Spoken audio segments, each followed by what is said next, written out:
Hey guys, চলে এসেছি কলকাতার লাস্ট দিনের ব্লগটা নিয়ে। তো সেদিনের ছোট্ট শরীরটা একটু ঠিক ছিল না, তো সেদিন বিশেষ কিছু প্ল্যান আমাদের ছিল না। তো আমরা চলে গেছিলাম আপসাইড ডাউন হাউস। আমরা পৌঁছে গেছি। তো ভেতরে ঢোকা মাত্র 5-10 মিনিটের মতো বেশ ভালো লাগছিল। তারপরে যখন সব জিনিসটা বুঝে যায় যে এটা তখন থেকে আর ভালো লাগছিল না। তো প্রাইসের মানে আমার কাছে তো একদম বেকার লেগেছে। ওই একবারের জন্য ঠিক আছে, নেক্সট টাইম আরেকবার কেউ বলবে না যে আমি যাব আবার এখানে। খুব মজা হয়েছিল। সব কিছু উপর দিক থেকে ঝুলন্ত অবস্থায় রাখা আছে।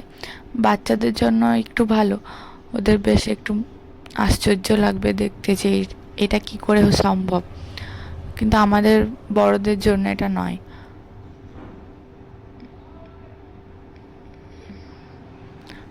তারপর আমরা এখানে জাস্ট একটু মজা করছিলাম যে কীভাবে ভিডিওগুলো নেওয়া যায়। আর এই যে ওর শরীরটা ঠিক নেই, তো বসে পড়েছিল। তো রাত্রে মিষ্টি খেয়ে আমরা চলে গেছিলাম রুমে। তারপরের দিন সকাল সকাল ঘুম থেকে উঠে আমাদের ট্রেন ছিল। তো আমরা প্রথমেই চলে যাচ্ছিলাম মঙ্গল পাণ্ডে পার্ক। তো দেখতে পাচ্ছি আমরা পৌঁছে গেছিলাম। ওইখান থেকে দেখতে ভিউটা খুব সুন্দর লাগছিল। আমাদের তো একদম মনে হচ্ছিল যে এর আগের দিনের টাইমটা পুরো ওইদিকে দিয়ে একদম বেকার হয়েছে। তার থেকে মঙ্গল পাণ্ডে পার্কে এসে বসে থাকলে বেশ আমাদেরও ভালো লাগতো, আর বাচ্চাগুলো অনেকক্ষণ খেলতে পেতো। স্লাইড, দোলনা সবই ছিল। তো ওরা বেশিক্ষণ খেলতে পায়নি, যেহেতু আমাদের ট্রেনের টাইম হয়ে গেছিলো। একদম 11:30 নাগাদ ট্রেন ছিল। তো আমরা বেশিক্ষণ না থেকে বেরিয়ে পড়েছিলাম। এই যে ট্রেনে চেপে পড়েছি। এইদিকে চলে আয়, তুই এইদিকে চলে আয়।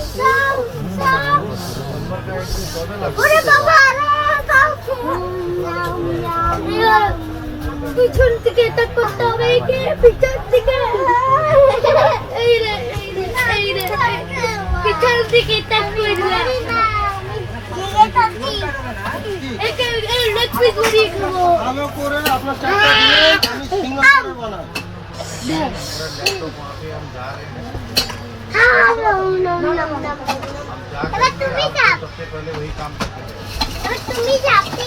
ট্রেনে তিনজনের পাগলামি দেখতে দেখতে আমরা পৌঁছে গেছিলাম আমাদের রানীগঞ্জ স্টেশনে। তো এইখানে দিদিভাইদিকে টাটা বাই বাই করে আমরা যাচ্ছিলাম বাড়ির দিকে। ব্লগটা এখানে শেষ করলাম। টাটা।